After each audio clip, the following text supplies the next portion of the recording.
আৰক্ষী তৃতীয় বৰ্গৰ পৰীক্ষা শেষ হ'ল অহা 29 অক্টোবৰত আমি চতুৰ্থ বৰ্গৰ পৰীক্ষাসমূহ আৰম্ভ কৰিম আৰু তাৰ পিছত লাহেকৈ শিক্ষক নিযুক্তিৰ প্ৰক্ৰিয়াও আৰম্ভ হ'ব মই এডিআৰই তৃতীয় বৰ্গৰ পৰীক্ষা ইমান সুন্দৰকৈ সফল হ'ল তাৰ বাবে এডিআৰই পৰীক্ষাৰ লগত জড়িত আটাইকে মই ধন্যবাদ আৰু কৃতজ্ঞতা জনাইছো প্ৰথমটো পৰীক্ষাৰ এনসাৰ কিউ আহিলে প্ৰায় ৮০,০০০ ল'ৰা ছোৱালীয়ে OMR সিটু সেৱাক আবেদন কৰি সংগ্ৰহ কৰিলে প্ৰথম পৰীক্ষাৰ OMR সিট যদি আপোনালোকে বিচাৰে সেৱাক আপোনালোকে আবেদন কৰিলে এদিনৰ ভিতৰতে এই OMR সমূহ আপোনালোকে পাব পাৰিব এতিয়া মোক বহুতে প্ৰশ্ন কৰিছে যে দ্বিতীয়টো পৰীক্ষাৰ এনসাৰ কি কেতিয়া আপলোড কৰা হ'ব মই সেৱাক ইতিমধ্যে কৈছো যে দুৰ্গা পূজাৰ আগতে শেহতীয়াকৈ হৈ যোৱা দুইটা পৰীক্ষাৰ যাতে এনসাৰ কি আমি আপলোড কৰি দিও আৰু লাহে কৰি শেহতীয়াকৈ হৈ যোৱা দুইটা পৰীক্ষাৰে OMR সিটসমূহ যাতে পাব পৰাৰ ব্যৱস্থা আমি কৰি দিও স্বচ্ছতাক লৈ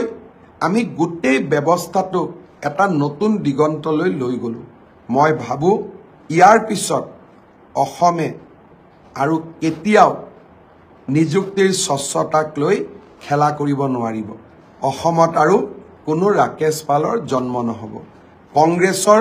সেই অন্ধকাৰৰ দিনবিলাকৰ পৰিৱৰ্তে অসমৰ যুৱক যুৱতীসকলৰ মনত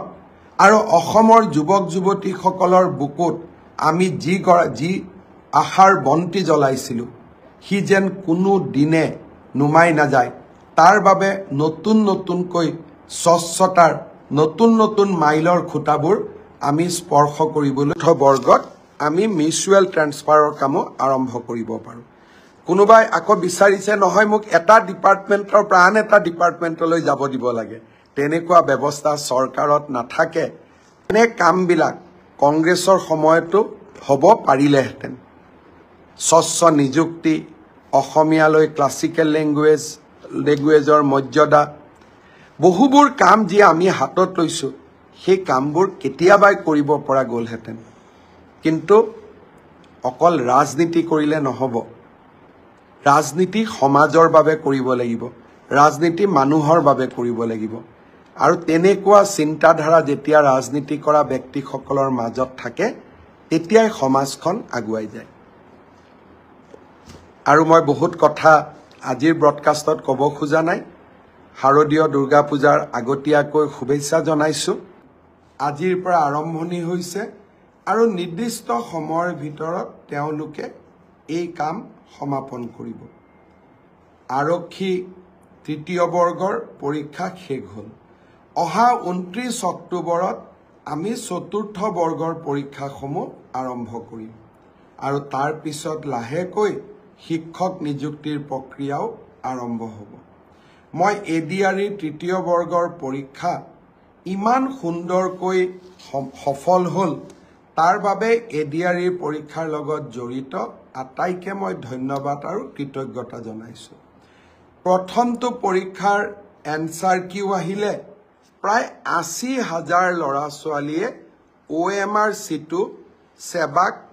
আবেদন কৰি সংগ্ৰহ কৰিলে প্ৰথম পৰীক্ষাৰ OMR সিট যদি আপোনালোকে বিচাৰে সেৱাক আপোনালোকে আবেদন কৰিলে এদিনৰ ভিতৰতে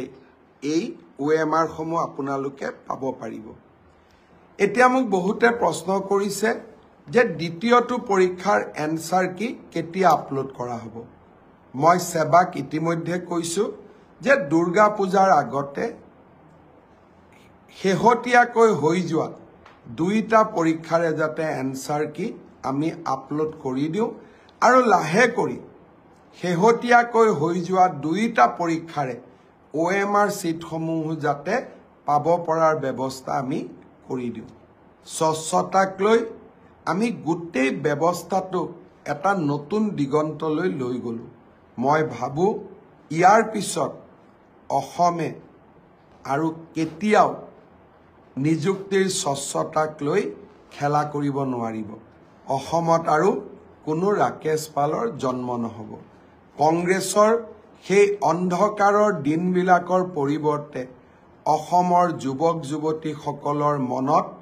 আৰু অসমৰ যুৱক যুৱতীসকলৰ বুকুত আমি যি আশাৰ বন্তি জ্বলাইছিলোঁ সি যেন কোনো দিনে নুমাই নাযায় তাৰ বাবে নতুন নতুনকৈ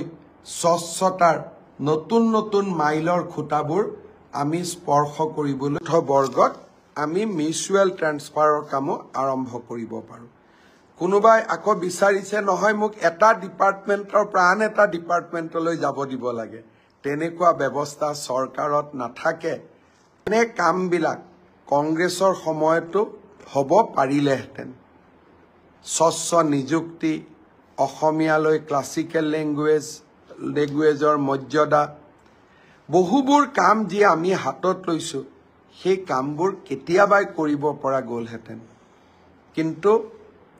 অকল ৰাজনীতি কৰিলে নহ'ব ৰাজনীতি সমাজৰ বাবে কৰিব লাগিব ৰাজনীতি মানুহৰ বাবে কৰিব লাগিব আৰু তেনেকুৱা চিন্তাধাৰা যেতিয়া ৰাজনীতি কৰা ব্যক্তিসকলৰ মাজত থাকে তেতিয়াই সমাজখন আগুৱাই যায় আৰু মই বহুত কথা